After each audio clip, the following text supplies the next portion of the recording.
పెళ్ళైనా పండగైనా వేడుక ఏదైనా పట్టు చీరల ప్రత్యేక వేదిక వారాహి సిల్క్స్.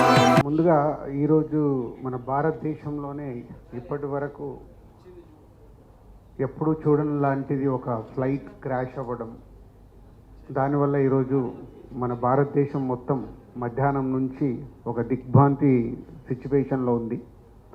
సో దాని గురించి ముందుగా ఒక నిమిషం మౌనం పాటించి తర్వాత కార్యక్రమంలోకి వెళ్దాం.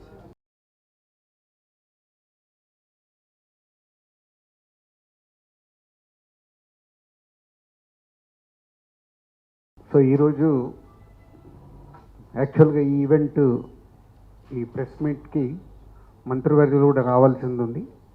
పోతే ఆ ఇన్సిడెంట్ వల్ల సో ఈరోజు ఆ ప్రోగ్రామ్ని క్యాన్సిల్ చేసి సో మీడియా మిత్రుల ద్వారా సో 14th రోజు జరగబోతున్న ఈ Telangana Gaddar film awards 14 years తర్వాత ఈ రాష్ట్రం ప్రభుత్వం ఈ కార్యక్రమాన్ని పెట్టడం, దాన్ని విజయవంతం చేయాల్సిన రెస్పాన్సిబిలిటీ ఎఫ్డీసీతో పాటు film industry and media. So ఆ రోజు కార్యక్రమాన్ని ఐఎన్పిఆర్ ద్వారా ఆల్ ఛానల్స్కి లైవ్ ఇవ్వడం జరుగుతుంది. సో ఐఎన్పిఆర్ ద్వారా మీరు కమ్యూనికేట్ చేసుకొని ఆ ఈవెంట్ని వరల్డ్ వైడ్గా ఉండే తెలుగు ప్రేక్షకులు, అలాగే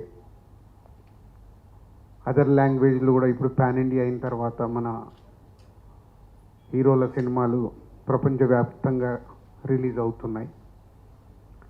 కాబట్టి ఈ ఈవెంట్ అందరికీ రీచ్ అయ్యేలాగా మీ వంతుగా లైవ్ ప్రోగ్రామ్ని కండక్ట్ చేయాలని ఎఫ్డీసీ ద్వారా కోరుచున్నాం.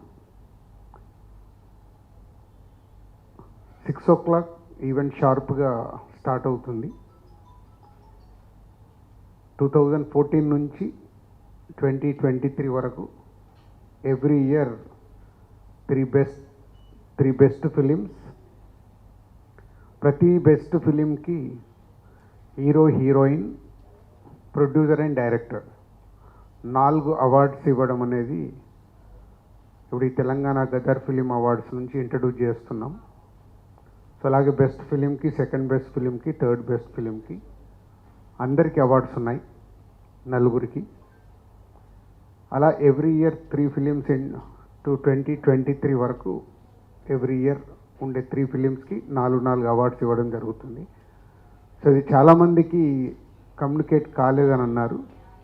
ఇది కూడా మీడియా మిత్రులు ఇది అందరికీ రీచ్ అయ్యేలాగా చేయాలని కోరుకుంటున్నాను. అలాగే 2024లో ఏవైతే అవార్డ్స్ అనౌన్స్ ఉన్నాయో అవన్నీ అందరికీ ఇన్విటేషన్స్ కూడా ఈరోజు రీచ్ అయ్యాయి. సో తెలుగు చలనచిత్రలో ఉండే అందరికీ ఎఫ్డీసీ చైర్మన్గా నా విన్నపం, అందరూ పార్టిసిపేషన్ చేసి 14 సంవత్సరాల తర్వాత జరుగుతున్న ఈవెంట్ని సక్సెస్ చేయాల్సిందిగా అందరినీ కోరుకుంటున్నాను. Thank you.